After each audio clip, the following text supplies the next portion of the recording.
Okay, I think we can all agree that GTA 5's wanted system makes absolutely no sense. For a game that has a noise mechanic, weapon suppressors, and the ability to hide in a goddamn bush, things like stealth are surprisingly non-existent. And how can you be in the middle of nowhere and have cops swarm you from every single direction? Well, the first reason has something to do with pedestrians' exceptional hearing. To be clear, there's nothing wrong with melee and suppressed weapons. They are indeed silent as you'd expect them to be. Well, real-life suppressors aren't actually silent, but anyway, you get the point. You can actually get really close next to someone before they even notice. The problem arises when those weapons are then used on someone, for which act pedestrians are somehow always alerted about, even if positioned very far away. Which pretty much renders stealth kills as an impossibility in this game. Oh, but that's not all. What about the witnesses? Can't you just chase them down and deal with it that way? Well, unfortunately, most of the in-game crimes only require to be witnessed, but not reported to the police. This basically means that the moment someone sees you doing something illegal, you're already done for. And if all of that wasn't enough, at the end of the day, GTA 5's wanted system is simply rigged. Just like entering Fords and Kudu will automatically give you a wanted level, so will things like vehicle explosions and downing multiple pedestrians. There's no way around this, it's just how the game was designed. Unbelievably, at one point, things used to be even worse than that.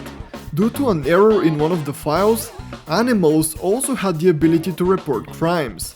So for a certain period of time, every animal in the game used to be a rat. Thankfully, after 3 whole years, they finally fixed this issue with the free mode update back in 2015. Despite that, it's still really disappointing when you realize that the game has everything it needs to have a perfectly balanced and reasonably functioning wanted system, but for some reason it opts in for using a very artificial one instead. For example, shooting a weapon is one of the few in-game crimes that requires not only to be witnessed, but also reported to the police using a phone, which only then can result in a wanted level. And indeed, if you were to go to some deserted place and started blasting, no one will come after you. The file that reviews this information also includes a few other interesting caveats, according to which driving against traffic and speeding, running a red light, gun possession, and riding a bike without a helmet are all considered crimes and should apparently result in a wanted level. But as we all know, this isn't the case.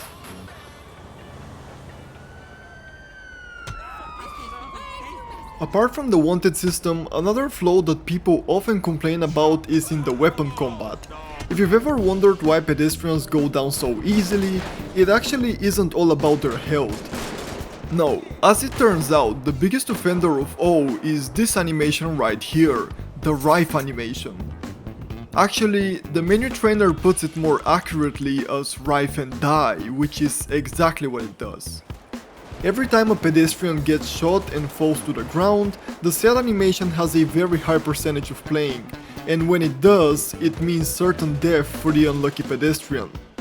That is to say, the animation automatically kills whomever it gets assigned to. This can be easily tested using a health bar that shows a pedestrian's health in real time. As you can see, a foot shot does a minuscule amount of damage, but despite having more than half of his health, the pedestrian still flats out once the animation is over.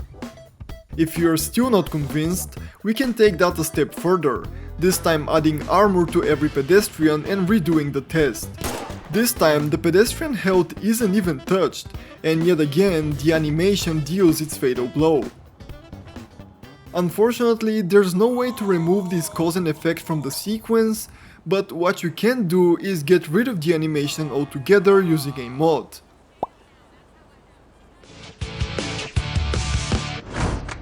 The Vagos. They're one of the largest Mexican street gangs in the city. when the ballists and the families aren't shooting each other. These are one of the nation's toughest outlaw motorcycle gangs. While half the battle out here is fought with guns, the families love sports almost as much as they love banging. Yeah, except that it's all a lie. Considering how much of the game revolves around gangs and factions and the impact that they have on the player, you'd be disappointed to hear that outside missions, they're simply just a cosmetic. While they are listed as separate groups in the game files, what makes an impression is the lack of hate or even dislike for each other. And true to that, if you were to somehow bring rival members together as I did here, they wouldn't react to each other at all.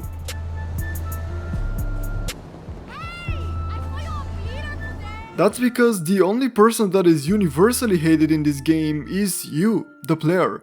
A far cry from the golden days of the GTA 3D era, where gangs mattered both in and outside missions and were influenced by the game's story progression. And this brings me to another fundamental problem in GTA 5's world design. While in San Andreas you could be the witness to a lot of random events like drug deals, gang fights, vehicle theft and others, Remember the lunchroom bully? That's me. GTA 5's world is fairly static and deterministic unless the player gets involved. Hell, even the weather, which might seem unpredictable at first, actually follows a written sequence. Yes, I'm aware that the game has those so-called random events, but when you think about it, those are also predetermined. We know when and where they would happen, plus they repeat themselves with every playthrough with only minor changes in between. No, by random events, I mean something like the police chases that occur every now and then, or whenever a pedestrian takes a picture of your car. And in that regard, I'm happy to report that, yes, the game does have a few more of those actual random events, but the problem is that they're really boring. The first one is steal vehicle, presumably an act that can be committed by other pedestrians, similar to how it used to happen in San Andreas. Thing is though, I don't think I've ever seen such an event occur. Maybe I'm wrong, and if so I apologize, but please let me know in the comments below if you've ever seen a pedestrian stealing a vehicle.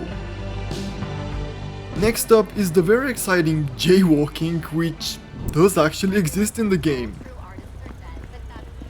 I don't know what more you expected. Then we have two types of police pursuits, and of the two you mostly see the spawned cop pursuit, since ambient police, as suggested by the next random event on the list, don't actually spawn in the world outside of a few specific areas. And finally, there are four types of drivers: slow, reckless, pro and aggressive, of which I think I've only ever encountered what I'd label as reckless or aggressive drivers, who didn't obey traffic rules and instead ran through red lights and against traffic. Besides that, I'm not even sure how you'd categorize someone as pro or slow driver. To me, most GTA drivers are kinda the same regardless of the type of vehicle that they drive. Just a bunch of NPCs.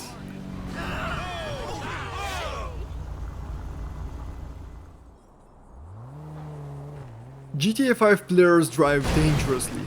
There's no denying that. But even after accounting for that fact, wouldn't you say that car crashes happen a little too often? Coincidences exist, and you may as well be an awful driver like me. But sometimes, some situations really make you wonder if maybe the game doesn't share some blame too.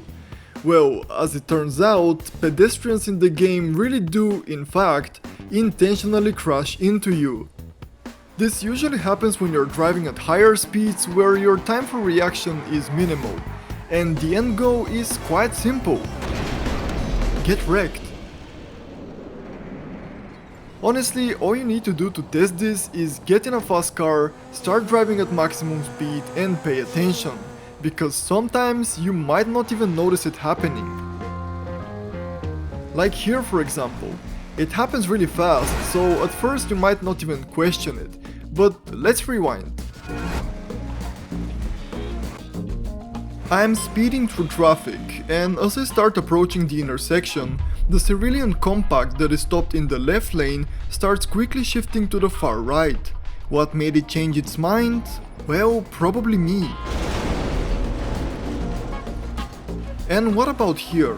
I'm driving somewhat normally when the truck on the left starts a lane change for no apparent reason. I managed to avoid collision with it, but then I'm hit by another vehicle on the crossroad. And probably the most obvious example. See how far I am from the traffic lights? A muscle car is stopped in the left lane and has its left turn signal on, presumably because it's about to be turning left.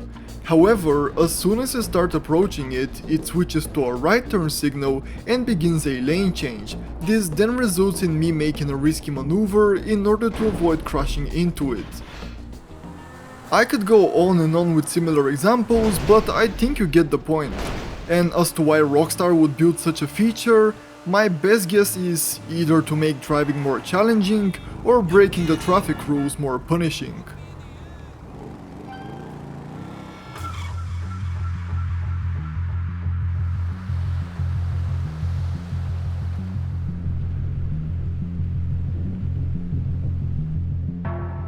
The National Office of Security Enforcement.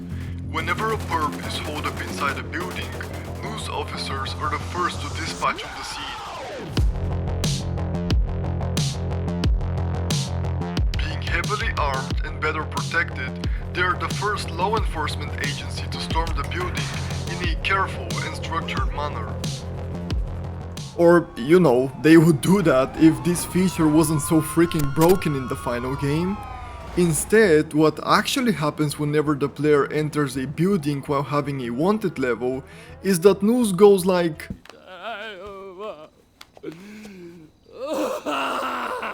and then proceed to have a full-on breakdown. Their vehicles start driving themselves with no one in sight, unlike regular cop cars. Helicopters simply go never to be seen again. And news officers themselves start teleporting in and out of existence, constantly lagging and doing the most bizarre stuff imaginable. And by some rare chance and after many struggles, one or two of them might eventually make it into the intended building, only to be then gunned down by the player. Again, this was intended as a sensible and good sounding feature, but something went wrong with it along the way and resulted in a much worse experience instead.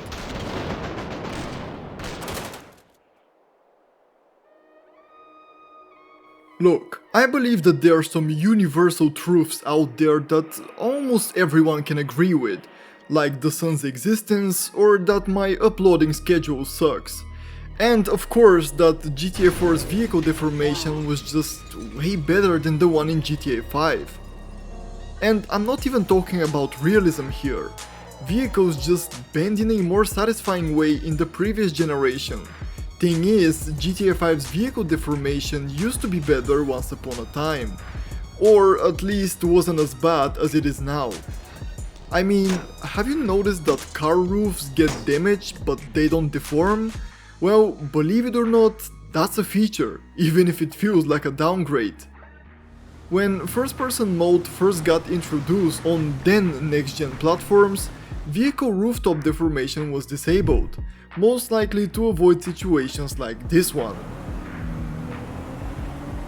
Yes, it's kinda hard to damage your vehicle this much, but it can happen, and when it does, it can be a real annoyance.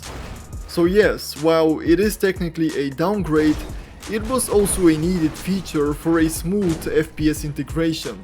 And when I say that it was simply disabled, I really mean it.